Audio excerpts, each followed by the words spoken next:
যে আয়োজনটা অনেক অনেক ভালো লেগেছে। আসলে আমি আসার আগে অনেক চিন্তিত ছিলাম, এসে দেখি প্রশ্ন অনেক সহজ হয়। এই পরীক্ষাটা শিশুদের পড়ার আগ্রহ বাড়ানোর যথেষ্ট সহায়ক। তো আমরা এই বৃত্তির সফলতা কামনা করছি।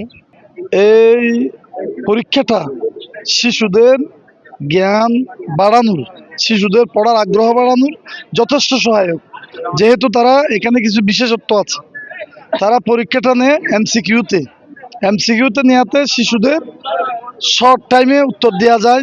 তারা খুঁটিনাটি তাদের পাঠ্য বইয়ের এবং তাদের পারিপার্শ্বিক খুঁটিনাটি বিষয়ে জানার সুযোগ হয়, যার কারণে তারা পুরো সিলেবাসটাই সময় নিয়ে পড়ে আসে। এবং যে স্টুডেন্টগুলো এই পরীক্ষাটার আয়োজন করেছে তারা খুব সুন্দর সুচারুরূপে এই জায়গায় নির্ভুলভাবে বিশেষত্ব নিয়ে তারা এই পরীক্ষাটা নেয়। এই পরীক্ষাতে আমি আশাবাদী, আমার বিদ্যালয় থেকে গতবারও আমার ছিল, এই দুই একটা ছিল, আমি আশাবাদী এইবারে ক্লাস 4 থেকে আমি ট্যালেন্টেড পাবো বলে। আর আমার ছেলেটা গতবার আরেকটা পরীক্ষায় এই সেন্টারে ভালো করেছে, আমি আশাবাদী এইবারও সে ভালো করবে। আমাদের আয়োজনটা অনেক অনেক ভালো লেগেছে। বৃত্তি পাওয়ার আশায় পাবো ইনশাল্লাহ। যদি পাই আলহামদুলিল্লাহ পাওয়ার আশা আছে। আসলে আমি আসার আগে অনেক চিন্তিত ছিলাম, এসে দেখি প্রশ্ন অনেক সহজ হয়। প্রশ্ন পেয়ে খুশি হলাম। আর প্রশ্ন কমন পড়ছে, সবগুলো লাগাইছি, দেখছি। আর সবার কাছে দোয়া চাই যেন আমরা মাদ্রাসার সম্মান রক্ষা করতে পারি। তার নামে এই বৃত্তি পরীক্ষা, এটা অনেক বছর ধরে হচ্ছে।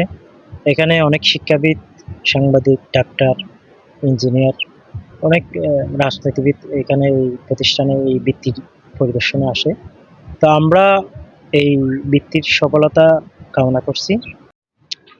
এই আধ্যাত্মিক জগতের মহান সাধক রোহিঙ্গাখালী দারুল ফাজিল মাদ্রাসা এবং রোহিঙ্গাখালী খাদিজাতুল কুবরা মহিলা মাদ্রাসার প্রতিষ্ঠাতা আমাদের সকলের শ্রদ্ধেয় ডক্টর গাজী কামরুল ইসলামের অনুপ্রেরণায় আমরা রোহিঙ্গাখালী স্টুডেন্ট ফোরাম প্রতি বছর এই তারই অনুপ্রেরণায় ডক্টর গাজী কামরুল ইসলাম বৃত্তি পরীক্ষা আমরা আয়োজন করে থাকি।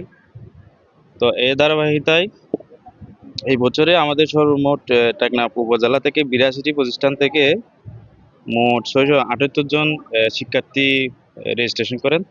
এর মধ্যে 38 জন আজকে অনুপস্থিত ছিল পরীক্ষায় এবং সর্বমোট 640 জন শিক্ষার্থী এই পরীক্ষায় অংশগ্রহণ করে। আমরা এই পর্যন্ত 16 সাল থেকে অদ্যাবধি পর্যন্ত 2025 সাল পর্যন্ত আমরা বৃত্তি পরীক্ষা নিয়ে থাকি। আমরা আমাদের একটু আগে আমাদের সভাপতি বলে গেছেন যে আমরা এই পর্যায়ে টেকনাফ উপজেলার 82টি প্রতিষ্ঠান আমাদের রেজিস্ট্রেশনভুক্ত হয়েছিল। ওখান থেকে আমাদের সর্বমোট উপস্থিতি রেজিস্ট্রেশন করেছিল 640 জন, তার মধ্যে অনুপস্থিত আছে 38 জন। এর মাধ্যমে আমরা আমাদের এখানে যারা আমাদেরকে অনেক প্রতিষ্ঠানের থেকে অভিভাবক এবং প্রতিষ্ঠান প্রধান এসেছে আমাদেরকে ডক্টর গাজী কামরুল ইসলামকে তারা সবসময় সহযোগিতা করে থাকেন। একজন এমন ব্যতিক্রমধর্মী সাধক ডক্টর গাজী কামরুল ইসলাম, তিনি এই অজপাড়া গাঁয়ে এসেছিলেন শিক্ষা দীক্ষা বিস্তারের জন্য। তো তিনি এখানে বিভিন্ন শিক্ষা প্রতিষ্ঠান স্থাপন করেছেন, অবকাঠামো তার কারণে এখানে হয়েছে। তো তিনি এখন আমাদের মাঝ থেকে অনুপস্থিত দীর্ঘদিন ধরে। তো তার প্রতি কৃতজ্ঞতা স্বরূপ স্টুডেন্ট ফোরাম এই বৃত্তির আয়োজন করেছে। এই বৃত্তির আয়োজন করা টেকনাফ উপজেলার যে ছড়িয়ে ছিটিয়ে থাকা মেধাবীদের বের করে তাদেরকে আলোয় নিয়ে আসাই হচ্ছে লক্ষ্য। এখানে মূলত ডক্টর গাজী কামরুল ইসলাম বৃত্তি পরীক্ষার আয়োজনটি করা হয়ে থাকে স্টুডেন্ট ফোরামের উদ্যোগে। তো টেকনাফকে মাদক মুক্ত করার জন্য এবং শিক্ষাঙ্গনকে আরও বেশি উচ্চতরে নিয়ে যাওয়ার জন্য আমাদের এই ক্ষুদ্র প্রচেষ্টাটি আমরা চালিয়ে যাচ্ছি। কারণ হচ্ছে শিক্ষা ছাড়া জাতি কখনো উচ্চ লেভেলে যেতে পারে না, শিক্ষা জাতির মেরুদণ্ড বলা হয়ে থাকে। তো সে জায়গা থেকে স্টুডেন্ট ফোরামের এই অনবদ্য আয়োজন আজকে আমরা যতটুকু খেয়াল করেছি এটি উৎসব মুখর পরিবেশে আমরা দেখলাম যে বিভিন্ন টেকনাফ উপজেলার প্রতিষ্ঠান থেকে এখানে অংশগ্রহণ করেছে শিক্ষার্থী।